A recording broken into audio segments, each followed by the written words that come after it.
están, jóvenes? ¿Qué tal? Les soy el profesor Fran Parzola del curso de Economía y Cívica. Vamos a desarrollar el primer tema del curso de Economía, Nociones Básicas. Bien, vamos a comenzar explicando la etimología de la palabra economía, es decir, de dónde proviene la palabra economía. ¿Está bien? Veamos por acá. Bien, la economía proviene de dos voces griegas. Hay algunos jóvenes que suelen confundirse, piensan que la palabra economía proviene de dos voces latinas, pero no es así. Viene de dos voces griegas. ¿Cuáles son esas dos voces griegas? Una de ellas es oikos, que significa casa o hacienda, y la otra es la palabra nomos, que significa administración o gobierno. Entonces, cuando juntamos ambas voces griegas, lógicamente da como resultado la palabra oikonomía. Oikonomía, por lo tanto, significaría administración de la casa o gobierno de la hacienda. Comúnmente se le va a llamar administración de la casa, ¿sí? Es la forma más común que se le llama a el origen de la palabra economía, administración de la casa. Pero hay que entender un poco, ¿a qué se hace referencia a la casa? Para eso vamos a remontarnos a Grecia, 400 años aproximadamente antes de Cristo, en Grecia, justamente donde ahí nace la palabra economía. Pero cuando se habla de administración de la casa, ¿a qué se hace referencia? Veamos por acá. Nota que ahí se ve, la casa hace referencia a la casa del esclavista, es decir, está haciendo referencia a las propiedades del esclavista, a todo lo que el esclavista poseía.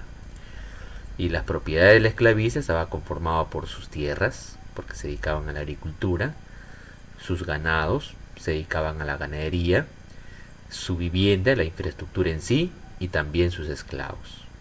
Los esclavos también formaban parte de su propiedad.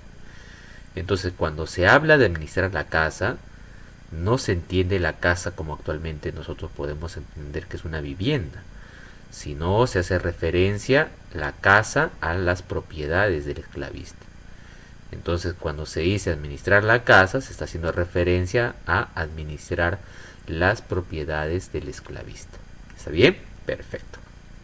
Muy bien. Ahora, ¿quién ha sido el filósofo que ha acuñado estas dos voces griegas? Y justamente fue Jenofonte, ¿sí? Este término economía fue creado por Jenofonte, y Jenofonte por esa razón se le atribuye el padre de la economía antigua. Por haber creado la palabra economía, justamente se le atribuye la característica de ser padre de la economía antigua. Vamos a ubicarnos un poquito quién es Jenofonte. Jenofonte es compañero de Platón y ambos van a ser discípulos de Sócrates. ¿Está bien? Cuando Sócrates fallece, ustedes saben, tomando la cicuta, Jenofonte y Platón, como ambos eran discípulos, van a escribir un libro dedicado a Sócrates. Platón, por su parte, escribe un libro dedicado a Sócrates que se va a llamar Apología a Sócrates. Y Jenofonte, por su parte, escribe otro libro titulado también Apología a Sócrates. ¿Se dan cuenta? Entonces ya hemos entendido un poco quién es Jenofonte. Jenofonte es compañero de Platón y ambos van a ser discípulos de Sócrates. ¿Está bien? Perfecto. Jenofonte además va a escribir un libro llamado El Económico o Economía se le titula. ¿Está bien? Entonces justamente es ahí donde nace la palabra economía, ¿ya? Con este libro, Económico o Economía. Muy bien, entonces ya hemos entendido de dónde proviene la palabra economía, su etimología y quién ha sido el creador de esta palabra economía. Vamos a pasar ahora a explicar la definición de la palabra economía. Actualmente, cómo se le conoce a la economía. Bien, veamos. Actualmente la economía es una ciencia social y es una ciencia fáctica. ¿Qué quiere decir ciencia social? Se le llama ciencia social debido a que estudia al hombre y estudia la sociedad. Es decir, la economía estudia una parte de la vida del hombre. Estudia la vida económica del hombre. ¿Te das cuenta? Por eso se le llama ciencia social. La economía también es una ciencia fáctica. ¿Y por qué se le llama ciencia fáctica? Porque lo que estudia, su objeto de estudio, tiene existencia física. Es decir, lo que estudia la economía existe en la realidad, es algo tangible. Y es acá la diferencia con las ciencias abstractas o formales. Las ciencias abstractas o formales, como por ejemplo las matemáticas o la lógica, estudian razonamientos, estudian fórmulas, ¿sí? Su objeto de estudio es abstracto, mientras que las ciencias fácticas, su objeto de estudio es algo tangible, algo que existe en la realidad. ¿Se dan cuenta? Entonces, por lo tanto, la economía, ¿qué es? Pues una ciencia social y también es una ciencia fáctica. A la economía también se la conoce como no es ciencia experimental. ¿Por qué la economía no es una ciencia experimental? Y eso se debe a que la economía no se puede, por ejemplo, hacer un ensayo de inflación o no se puede hacer un experimento de desempleo en el laboratorio. ¿Por qué no se puede hacer ello? Ya que la economía depende de la conducta racional del hombre. Es decir, el ser humano se mueve en base a estímulos y esos estímulos van a hacer que el ser humano tome decisiones racionales. Por esa razón es que el ser humano, o por esa razón es que no se puede llevar al laboratorio un ensayo de inflación o, digamos, en este caso, un experimento de desempleo. ¿Sí? Muy bien, entonces la economía no es una ciencia experimental, ya que depende de la conducta racional del hombre. Veamos dos definiciones de la palabra economía. Hay dos escuelas económicas predominantes que hacen una clara diferencia en la definición de economía, según la escuela neoclásica y según la escuela marxista. Según la escuela neoclásica, la economía es la ciencia que estudia la escasez. ¿Y qué cosa vendría a ser la escasez? La escasez es esto de acá. Es el resultado de una comparación entre los recursos escasos versus necesidades ilimitadas. O sea, los neoclásicos dicen que la economía debe estudiar la escasez. ¿Y qué cosa es la escasez? Es una comparación entre necesidades y recursos. Los recursos que tenemos son escasos, pero el ser humano tiene necesidades ilimitadas, es decir, tiene muchas necesidades. Y como tenemos pocos recursos para satisfacer muchas necesidades, por esa razón nos encontramos ante una situación de escasez. Entonces, según los neoclásicos, que debe estudiar la economía es la ciencia que estudia la escasez. ¿Sí? Eso es lo que plantea la escuela neoclásica. ¿Qué es lo que plantea la escuela marxista? La escuela marxista dice lo siguiente: la economía es la ciencia que estudia las relaciones sociales de producción. Profe, ¿y qué son las relaciones sociales de producción? Muy bien. Es la forma como la sociedad se organiza para producir y para distribuir la riqueza. Esas son las relaciones sociales de producción. O sea, para los marxistas, la economía debe estudiar la forma como la sociedad se organiza para producir y la forma como se organiza para distribuirse la riqueza. ¿Cómo se van a distribuir la riqueza? ¿De forma desigual o de forma igualitaria y equitativa? ¿Cómo? Entonces, según la escuela marxista, la economía debe estudiar esas relaciones, esas formas de organización para producir y para distribuirse la riqueza. ¿Ya?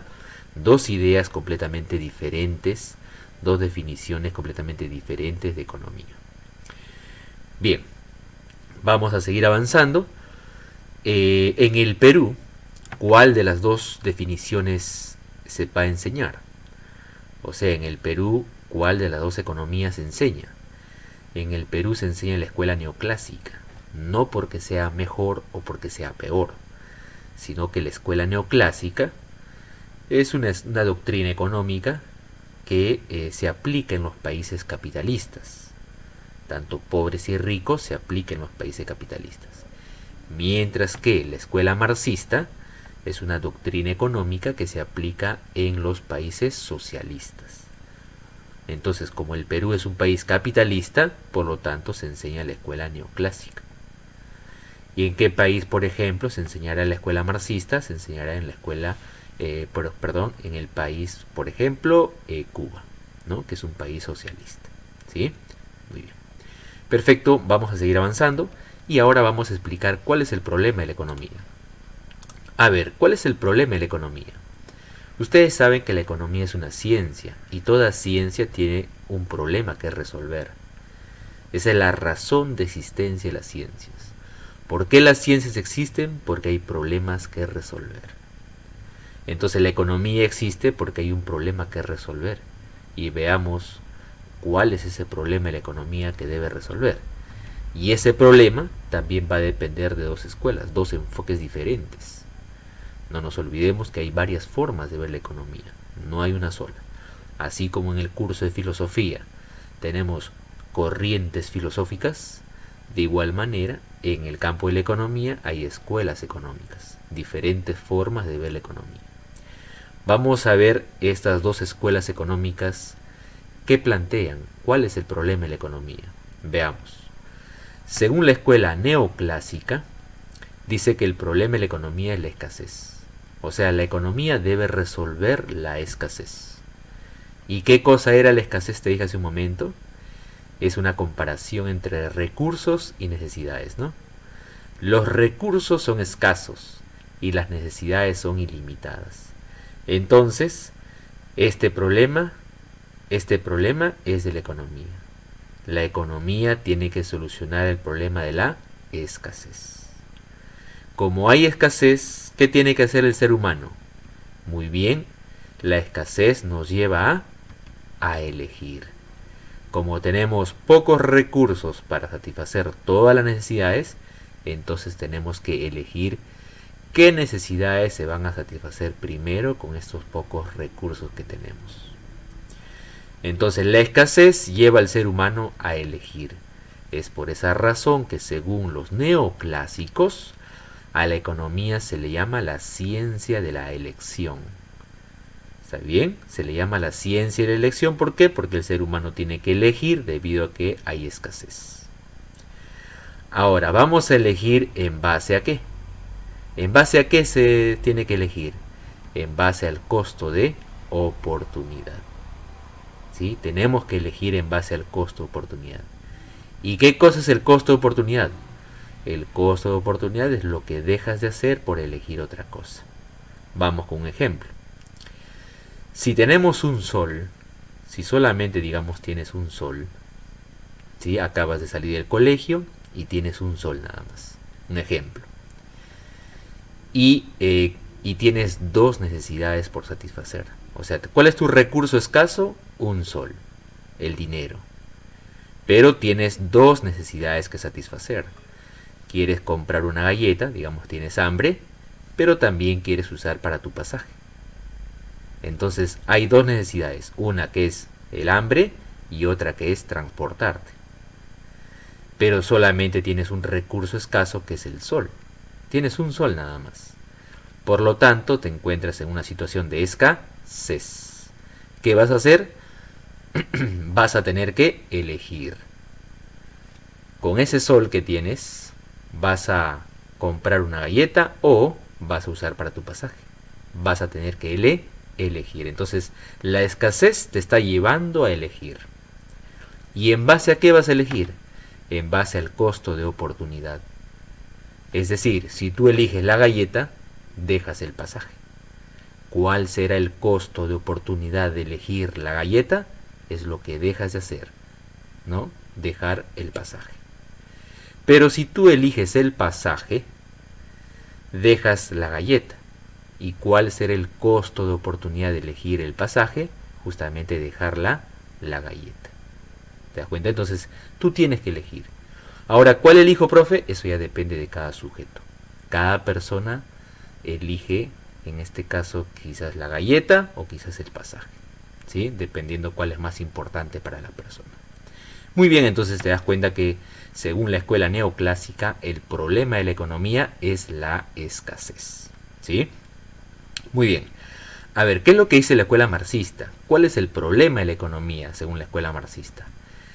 Según la escuela marxista, el problema de la economía es la distribución de la riqueza. ¿Cómo nos vamos a distribuir la riqueza en la sociedad? ¿Cómo? Si es de forma desigual, lógicamente eso va a generar clases sociales, pobres y ricos. Pero si nos distribuimos de forma igualitaria y equitativa, eso va a generar igualdad en las condiciones de vida de la gente. Imagínate si tenemos una torta y esta torta la distribuimos de forma el mismo tamaño de tajada para cada uno de nosotros, entonces estamos distribuyendo la riqueza de forma igualitaria. ¿Y cómo sería de forma equitativa?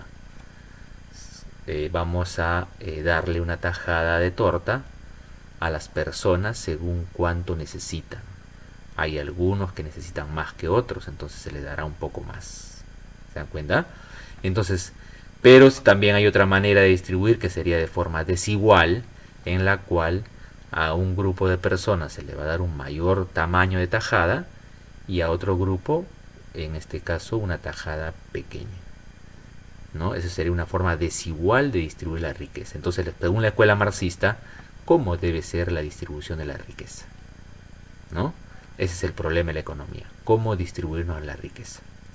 Muy bien, jóvenes, entonces mira, dos enfoques distintos, ¿no? Para ambas escuelas el problema de la economía es diferente. Bien, vamos a pasar ahora a mencionar cuál es el objeto de estudio de la economía. Es decir, ¿qué estudia la economía? Jóvenes, la economía estudia, veamos por acá, se encarga de estudiar las actividades económicas del hombre. No se olviden esta parte. La economía estudia las actividades económicas del hombre. ¿Sí? Bien, ¿por qué, profe, la economía estudia las actividades económicas del hombre? ¿Saben por qué? Por esta razón. Las actividades económicas del hombre, por ejemplo, trabajar, nos llevan ¿a qué? A crear bienes y servicios. ¿Y para qué creamos bienes y servicios? Creamos justamente para satisfacer las necesidades humanas. Entonces, ustedes saben que si el ser humano no satisface necesidades humanas, puede morir. Por lo tanto, sí o sí necesitamos satisfacer necesidades humanas. Pero ¿con qué vamos a satisfacer las necesidades humanas? Con bienes y servicios. Entonces, pero ahora, ¿cómo creamos estos bienes y servicios? Con las actividades económicas. Es por esa razón que la economía que estudia las actividades económicas del hombre. Muy bien, perfecto, ojo, ¿ah? Fíjense, ya hemos explicado cuál es el objeto de estudio de la economía. Y la economía estudia las actividades económicas del hombre. Perfecto. Vamos a pasar en este caso a explicar las interrogantes de la economía. La economía va a tener tres interrogantes. A ver, veamos. ¿Qué producir? ¿Cómo producir? ¿Y para quién producir? Esas son las tres interrogantes de la economía. No se vayan a confundir con otro tipo de preguntas, porque la economía solamente tiene tres interrogantes. ¿Qué producir? ¿Cómo producir? ¿Y para quién producir? ¿Está bien? Tres interrogantes de la economía. Vamos a explicar primero el qué producir. A ver, veamos. Un ejemplo. ¿Será mejor colocar una panadería o una bodega? Imagínate que tienes 10.000 soles, que es tu recurso escaso, 10.000 soles. Y tú estás indeciso. ¿Con estos 10.000 soles coloco una panadería o coloco una bodega? Tienes que elegir. Como tienes en este caso un recurso escaso, y en este caso tienes que elegir o la panadería o la bodega. O sea, en pocas palabras, la pregunta ¿qué producir? Es un problema económico. Porque como tienes recurso escaso, tienes que elegir. ¿Sí? Acá veamos. Esta persona tiene 10.000 soles nada más y tiene que elegir. O bien coloca una bodega o bien coloca su panadería. ¿Te das cuenta? Entonces el qué producir es un problema económico. La siguiente pregunta es ¿cómo producir? Imagínate que esta persona ya ha elegido producir, en este caso, ha elegido colocar una panadería, ¿ya? Ahora esta persona se tiene que enfrentar ante la pregunta: ¿cómo va a producir los panes? ¿Cómo? Veamos un ejemplo. ¿Será mejor producir con hornos artesanales o quizás producir los panes con hornos eléctricos? ¿Cómo? ¿Está bien? Acá veamos. Esta persona se encuentra pensando: ¿cómo producir? ¿Cómo voy a producir los panes? ¿Con hornos artesanales o hornos eléctricos? Por lo tanto, esta persona se encuentra ante un problema técnico. Se enfrenta a un problema técnico. ¿Está bien? Tiene que resolver de qué manera va a producir ahora los panes. Pasamos a la tercera interrogante, que es ¿para quién producir? Y esto que es ¿para quién producir? Veamos un ejemplo. Si esta persona ya ha decidido cómo va a producir los panes, ahora lo que tiene que decidir es ¿para quién está dirigido los panes? Se está produciendo los panes, pero ¿para quién? ¿Para qué público objetivo? Quizás acá, ejemplo, ¿será mejor producir para el mercado interno o para el mercado externo, o sea, para la exportación? ¿Para quién va a estar dirigido nuestros panes? Por lo tanto, esta persona se enfrenta ante un problema de mercado. ¿Está bien? Ante un problema de mercado se está enfrentando. O bien produce para el consumo interno o bien para el exterior. ¿Se dan cuenta? Ahí están las tres interrogantes de la economía. ¿Qué producir? ¿Cómo? ¿Y para quién producir? Perfecto, jóvenes, seguimos avanzando. Y ahora vamos a explicar cuáles son los métodos de la economía. La economía tiene tres métodos. Veamos por acá. El método inductivo, o también llamado analítico. El método deductivo, o también llamado sintético. Y el método dialéctico, o también llamado triada. Vamos a explicar primero este método inductivo, también llamado analítico. Veamos por acá. El método inductivo se parte de casos particulares para llegar a una conclusión general. Es decir, de varios casos particulares se va en este caso a sacar una conclusión general. Vamos a poner un ejemplo. Veamos por acá. A ver, vamos a ver cuáles son los casos particulares, ¿sí? Vamos en este caso a tener tres personas, mira, ¿ve? María, Luis y Mario. A estas tres personas le vamos a preguntar sus ingresos y su consumo. ¿Está bien? A ver, María gana 15.000 soles, Luis 10.000 y Mario 930. ¿Cuánto gastan al mes en consumo? María gasta 9.000, Luis 5.000 y Mario 600 soles. Entonces, miren, acá tenemos tres casos particulares, tres personas, María, Luis y Mario. Saquemos una conclusión general, ¿sí? ¿Cuál será la conclusión general que se cumpla para cada uno de ellos? ¿Cuál será la conclusión general? Veamos acá. A mayor ingreso, mayor consumo. Fíjate. A mayor ingreso, mayor consumo. Es decir, cuanto más dinero tienes, eso genera que aumente el consumo. Y a ver, veamos por acá. Cuanto más dinero tienen las personas, mira, 900, 10.000, 15.000, ¿gastan más o no? A ver, 600, 5.000, 9.000, claro que sí. Entonces, de estos casos particulares hemos sacado una conclusión general. Vamos con un pequeño ejemplo cotidiano, a ver. Vamos con un pequeño ejemplo cotidiano.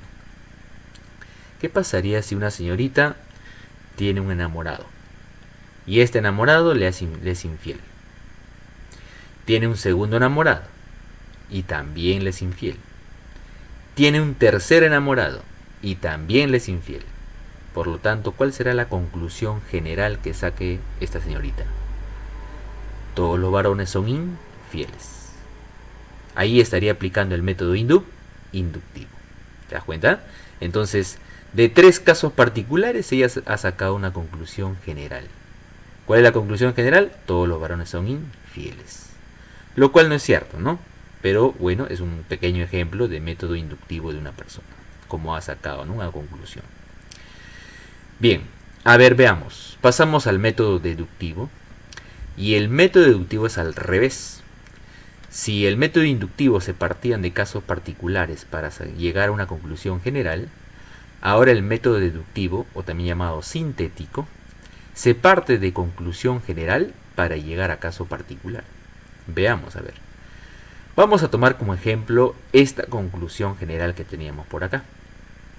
A ver, nuestra conclusión general era que a mayor ingreso, mayor consumo.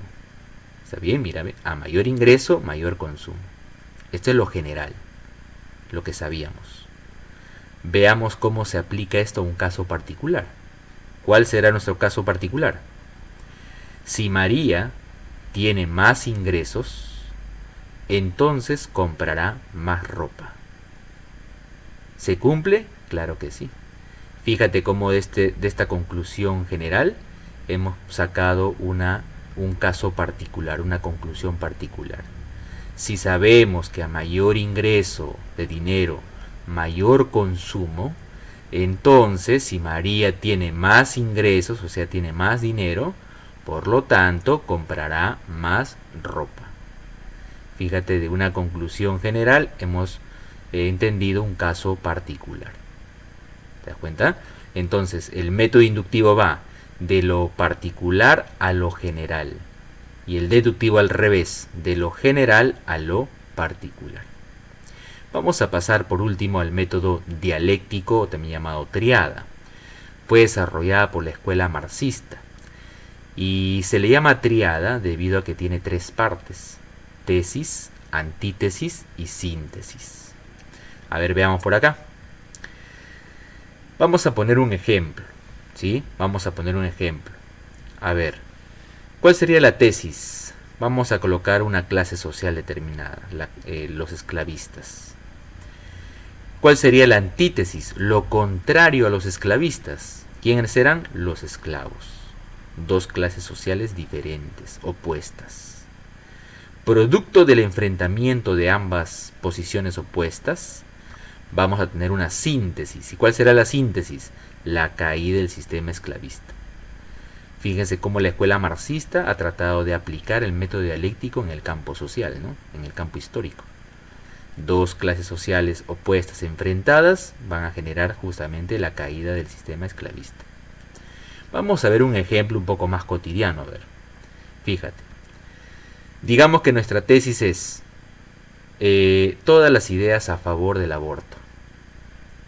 Y se van a enfrentar con lo opuesto a estas ideas, que vendrían a ser todas las ideas en contra del aborto.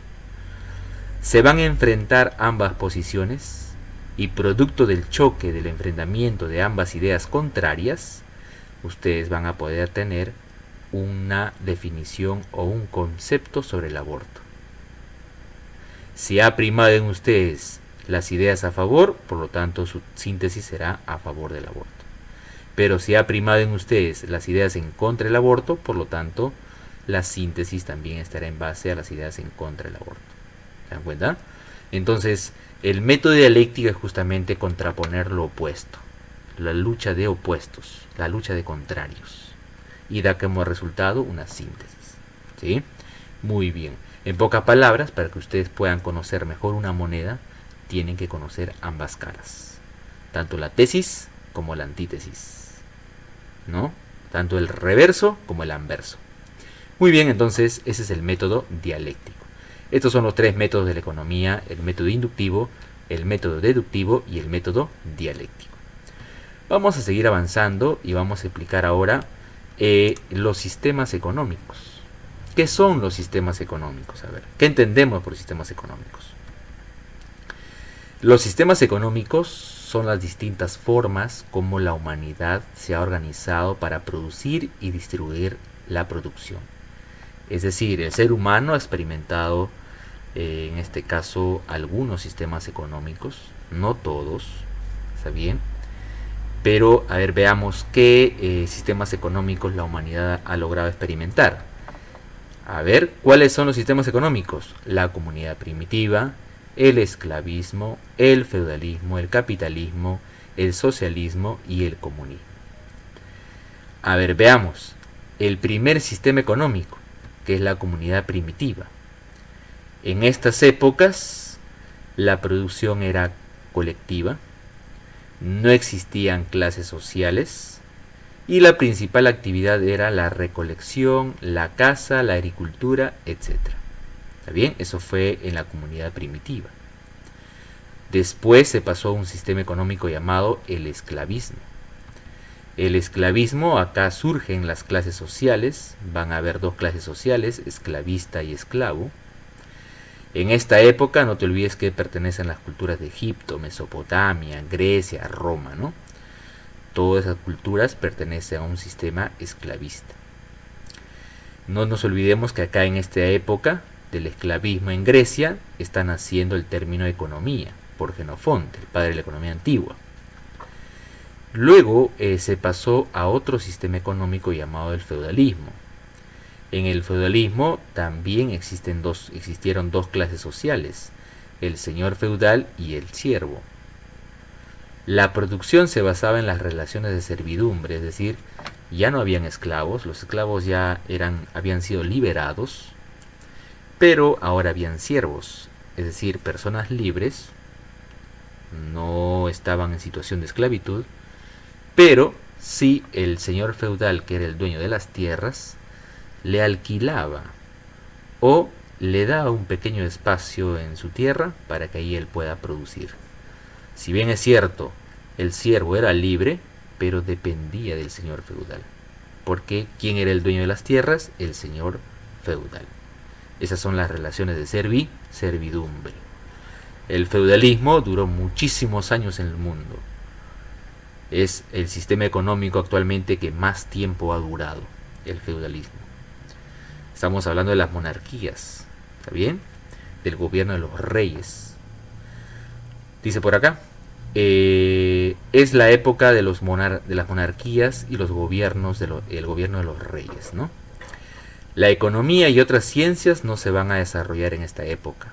Durante el feudalismo, muchas ciencias se van a ver, en este caso, impedidas de desarrollarse. Lógicamente, debido a que durante el feudalismo la iglesia prohibía el desarrollo de algunas ciencias que contradecían, en este caso, el pensamiento cristiano.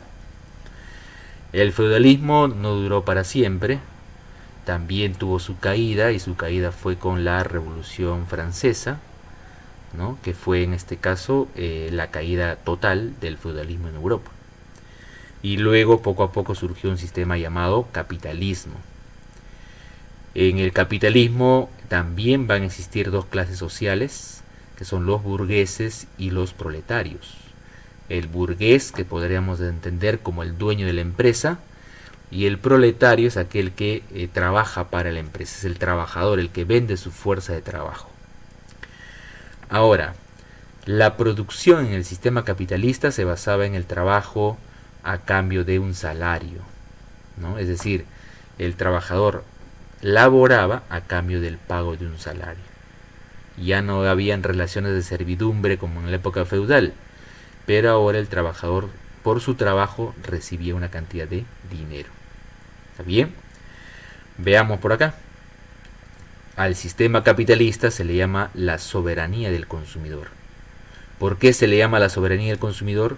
Porque acá se produce para el mercado, se produce para el que compra, para el consumidor. No se produce para la sociedad, sino se produce para el que puede comprar. Por eso se le llama soberanía del consumidor. ¿Qué más? En el sistema capitalista se defiende la propiedad privada, es decir, que una persona pueda ser dueña de una empresa, de una fábrica, etc., ¿no? O un grupo de personas sean dueños de una fábrica o de una empresa. Eso se llama propiedad privada. La economía adquiere el carácter de ciencia durante el capitalismo, con la obra La riqueza de las naciones, escrita en 1976 por Adam Smith. Y no nos olvidemos que Adam Smith es el padre de la economía moderna. ¿Está bien? No te olvides, ojo, ¿eh? La riqueza de las naciones es un libro muy importante. ¿Por qué? Porque a partir de la publicación de este libro, la economía adquiere el carácter de ciencia. Fue publicada, no te olvides, en 1776. Y el autor justamente es Adam Smith, el padre de la economía moderna. Bien, sigamos avanzando y ahora pasamos a otro sistema económico que la humanidad, algunos países han logrado aplicarlo y es justamente el socialismo, otro sistema económico. En el socialismo van a desaparecer las clases sociales, ¿sí? Van a desaparecer las clases sociales, es decir, ya no va a haber burgueses ni proletarios, sino todos van a ser trabajadores. Se produce para la sociedad, ya no se produce para el mercado como en el capitalismo, se produce para el consumidor, sino ahora en el sistema socialista se produce para la sociedad. ¿Qué más? El Estado proletario tiene el control de toda la producción. Una característica básica de un país socialista es que el Estado controla todo el aparato económico de ese país. O sea, el Estado se hace cargo de toda la economía de un país. Esa es la característica básica de un socialismo. ¿Qué más? Defienden la propiedad colectiva. Ya no va a haber propiedad privada. Es decir, una persona no va a poder ser dueña de una empresa, sino ahora la propiedad es colectiva. Es decir, esta empresa le pertenece a los trabajadores. Ya no le pertenece a una sola persona ni un pequeño grupo, sino a los que están trabajando. ¿Está bien? ¿Qué más? La economía adquiere el carácter de ciencia. Bueno, lógicamente... bien, de esa manera, jóvenes. Pasamos ahora, ejemplo, a ver, algunos países. Ejemplo, ¿qué países habrán llegado a experimentar un sistema económico socialista? Justamente tenemos acá Cuba, actualmente, desde el año 1962, cuando Cuba se declara una economía marxista, hasta la actualidad, Cuba viene a ser el único país socialista. La URSS, la Unión de Repúblicas Socialistas Soviéticas, fue en su momento, hasta antes de la caída del muro de Berlín. Porque después pasa a ser Rusia y Rusia ya deja de ser un país socialista y se convierte en un país capitalista. O sea, actualmente Rusia no es un país socialista, es un país capitalista. China, de igual manera, llegó a aplicar el socialismo, pero estamos hablando de China en la década del 70, 80, ¿sí? E inicio del 90, porque después China se convierte también, actualmente es un país capitalista. Muy bien, el único país socialista en el mundo es justamente Cuba. Y por último pasamos al comunismo. El comunismo es otro sistema económico. Se entiende que el comunismo es un sistema económico superior al socialismo. Dicen que en el comunismo no existen clases sociales, tampoco existe el Estado desaparece y ningún país, no te olvides, ha llegado a aplicar el comunismo. Es decir, se sabe muy poco del comunismo porque ningún país ha logrado experimentarlo. Por lo tanto, no se puede saber si el comunismo es bueno o es malo, resulta o no resulta, no se puede saber. ¿Por qué? Porque ningún país ha logrado aplicar el comunismo todavía. Entonces no se puede saber si algo es bueno o malo si todavía ninguno de ellos los ha aplicado. Muy bien, esos son los sistemas económicos que la humanidad ha experimentado, jóvenes. Comunidad primitiva, esclavismo, feudalismo, capitalismo, socialismo y comunismo. Bueno, el comunismo todavía no lo han experimentado. Muy bien, vamos a seguir avanzando y vamos a pasar a los modelos de mercado. ¿Qué son los modelos de mercado? Fíjense, es el conjunto de ideas o conceptos que nos muestran la forma como llevar la economía. Es decir, los modelos económicos nos muestran la forma como llevar a cabo la economía. Y tenemos tres modelos económicos muy conocidos: la economía de mercado, la economía planificada y la economía social de mercado, o también llamada economía mixta. Vamos a comenzar con la economía de mercado. A ver, ¿qué es una economía de mercado? En una economía de mercado es el mercado el que va a guiar toda la actividad económica mediante leyes del mercado.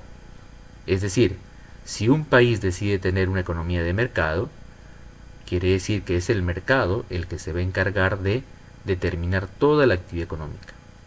Según la oferta y la demanda, el mercado es el que determina todo. ¿Sí? Y el Estado tiene mínima participación en la economía. O sea, el Estado no va a participar casi nada en la economía. ¿Quién es el que determina todo? Es el mercado. No nos olvidemos que ningún país aplica este modelo económico. Ninguno. Ningún país aplica la economía de mercado. Pasamos a la economía planificada.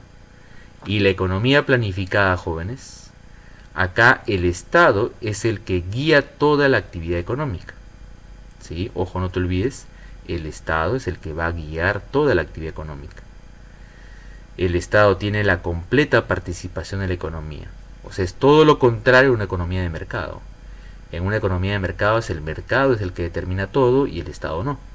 En cambio, en una economía planificada es el Estado el que determina todo y no el mercado. ¿Hay algún país que haya aplicado una economía planificada? Sí, por lo general los países socialistas. Por lo general los países socialistas tienen economías planificadas. Ejemplo, Cuba. Cuba tiene una economía planificada. El gobierno cubano es el que determina todo. Qué producir, cómo producir, para quién producir, a cuánto se va a vender, etc. El gobierno lo determina todo. Y tenemos el tercer modelo económico llamado la economía social de mercado o economía mixta. ¿En qué consiste la economía social de mercado o economía mixta? Primero, el mercado es el que va a guiar toda la actividad económica. El mercado decide qué producir, cómo producir, para quién producir. ¿Está bien? El mercado es el que guía toda la actividad económica. Pero va a ser regulado por el Estado. El Estado va a regular la actividad económica. Es decir, las empresas tienen la completa libertad para poder decidir qué producir. Pero el Estado va a colocar unas reglas de juego. Muy bien, ejemplo. Las empresas mineras deciden qué mineral explotar, qué mineral extraer. Pero el Estado regula la actividad minera. ¿Cómo? Colocando una serie de normas para que en base a estas normas las empresas mineras puedan extraer los minerales. Por ejemplo, puede colocar ahí quizás no contaminar, no pagar en este caso derechos laborales, etc. Entonces fíjate cómo el Estado va regulando la actividad económica. El mercado determina todo, pero el Estado lo regula. ¿Sí? Y este modelo económico es el más aplicado en todos los países capitalistas, incluyendo al Perú. ¿Está bien? Incluyendo Estados Unidos, incluyendo Europa, etc. Vamos con un ejemplo. Si el tipo de cambio se incrementa por las fuerzas del mercado, ustedes saben que según la oferta, según la demanda, el tipo de cambio puede subir, puede bajar, ¿no? O sea, es el mercado, es el que lo va determinando el tipo de cambio. Pero va a ser regulado por el Banco Central de Reserva. O sea, el BCR, cuando al ver de que el tipo de cambio está subiendo demasiado, lo que hace el BCR es tratar de tomar una serie de medidas para poder disminuir el tipo de cambio, para que no suba demasiado. ¿Qué está haciendo ahí el Estado? Está regulando. Entonces, el Perú, por ejemplo, tiene una economía mixta o economía social de mercado. Muy bien, ahí están los tres modelos económicos: una economía de mercado, economía planificada y economía social de mercado o mixta. Vamos a pasar por último a los fines de la economía. Veamos por acá. La economía tiene dos fines. Su fin teórico, que es crear leyes, teorías, modelos. ¿Para qué creamos leyes? ¿Para qué teorías? ¿Para qué modelos? Para conocer, para explicar y predecir la realidad. Con las leyes, con las teorías, con los modelos, podemos conocer mejor la realidad. Podemos explicar mejor lo que está ocurriendo en la economía. E incluso podemos predecir, es decir, adelantarnos a lo que va a suceder. ¿Se dan cuenta? Entonces es por esa razón que el fin teórico de la economía es crear leyes, modelos, teorías, justamente para conocer mejor, para explicar mejor lo que ocurre y para poder predecirlo. ¿Está bien? Y la economía tiene por último un fin práctico, y el fin práctico de la economía es buscar el bienestar general de la gente, buscar el bienestar general de la población. Ese es el fin práctico de la economía. Muy bien, jóvenes, entonces ahí vamos a culminar con este tema llamado nociones básicas de economía. Ya saben, si tienen todas dudas, consúltenos por WhatsApp. Estamos prestos para poder atenderlos absolutamente todas sus dudas, todas sus preguntas e interrogantes. No se olviden en este caso de visitar el tema 2 de economía, que es división de la economía. Están invitados a poder participar de esta segunda clase y aprender más del curso de economía. Muchas gracias y sigan esforzándose en su preparación preuniversitaria. Nos vemos, jóvenes. Gracias.